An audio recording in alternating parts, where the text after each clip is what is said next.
Yeah. Whew, some little scrapings, he said.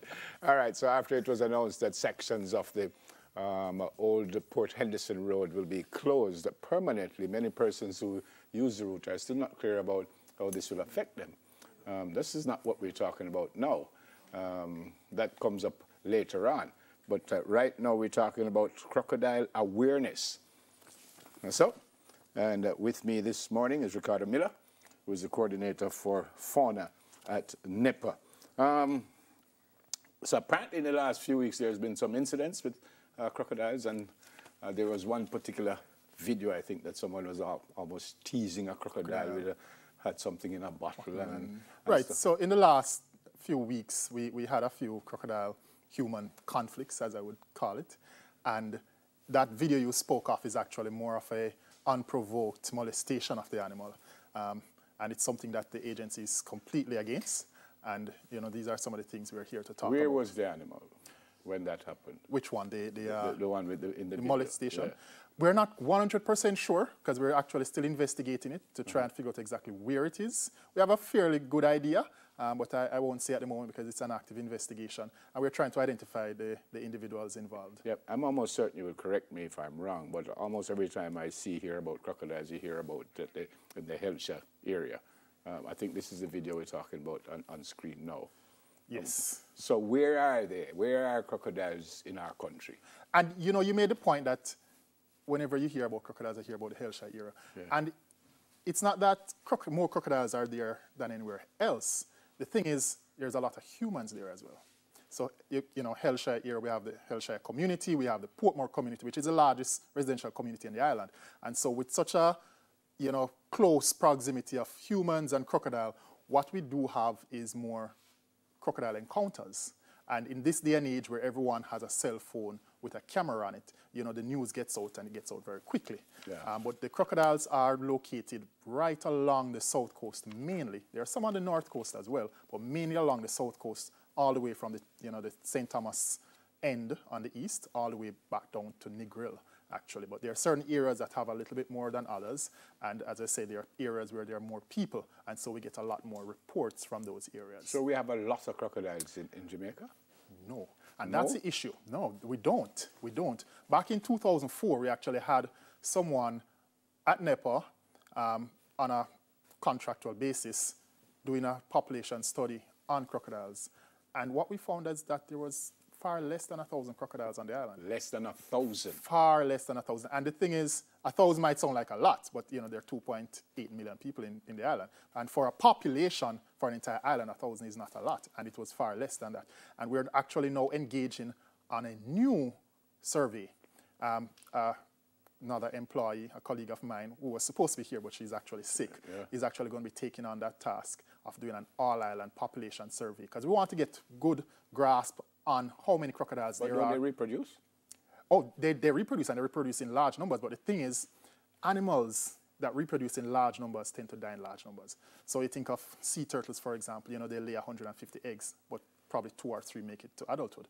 And so it's the same thing with crocodiles. They lay a lot of eggs, but they die in large numbers because once they're, you know, their hatchlings a foot long, even birds eat them as hatchlings. Even other crocodiles will eat those. And so really and truly, probably 1 or 2 are making it to adulthood. But in this day and age, we think the population is actually going down. Actually, we know, because there's so many things that are affecting it. One, poaching, for example. People are actively killing crocodiles, which, of course, is a big violation of the Wildlife Protection Act, and it goes against our efforts of trying to conserve the species. And so what we're trying to do now is bring across some awareness, right? We're starting with that population survey, but we are actually going out into the communities, especially areas where there are a lot of humans and crocodiles and there's potential conflict, to go and speak to the people. We're actually engaging, putting up signs, because at no point did NEPA come out and say the crocodiles are not dangerous. They're potentially dangerous. But if you are living... Potentially dangerous? They're potentially dangerous. There's no doubt about it. They're dangerous? Yes. Yeah. No, but it's a potential.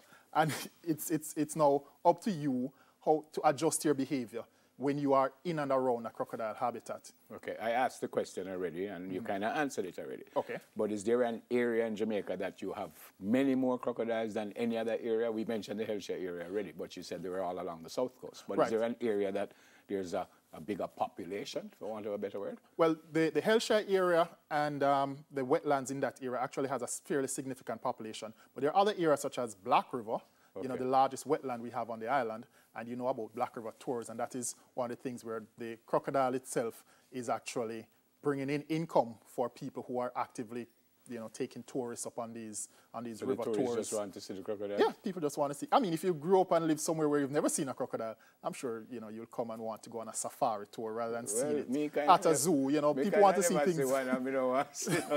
Go back to when you said they were killing crocodiles, just for killing's sake, or they're using the crocodile, is meat or belt or shoes and things, what they're doing with it? It's a little bit of both. And it's quite unfortunate because some people are killing it out of fear. You know, they fear the animal. But in my opinion, if you fear the animal, go the other way. You know, some people are doing it to show off to friends, you know, that look what I did, you know, I'm big and bad. But you're also right, some people are actually eating the animals.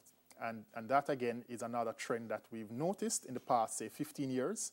And so we're actively working towards getting people on board to realize why we are trying to conserve this species. The species has been here before the first man arrived on Jamaica, you know, and it's something we want to be around for our grandchildren to benefit. And, you know, people, generations ahead of us who are wiser than us can, you know, make better use of the What happens to someone who is caught or is known that they killed a crocodile?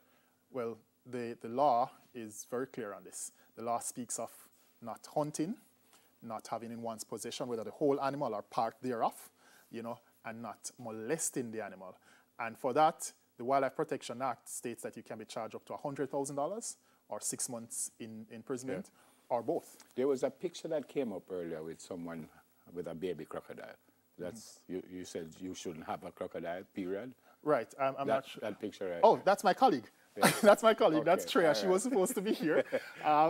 So but no one should have. No one should have a crocodile. As a pet or anything like that. No, definitely not. You know, and you think about pets. Well, the first thing, it's a protected species, so you're not supposed to have it. Yeah. But when you have wild animals like these as pets, sometimes they outgrow the cute stage. Yeah. And what do people do with it? You know, they release it, and that brings another problem, where we're actually changing the behavior of animals. Okay. That video where they were trying to lure that animal out of the pond with meat is actually changing the behavior of the animal.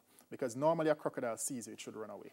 That's what it normally does. Right. You know, you approach crocodile, it goes down under the water and it swims away. But when a crocodile starts to approach someone, we're having a problem. Yeah. They're approaching you for food.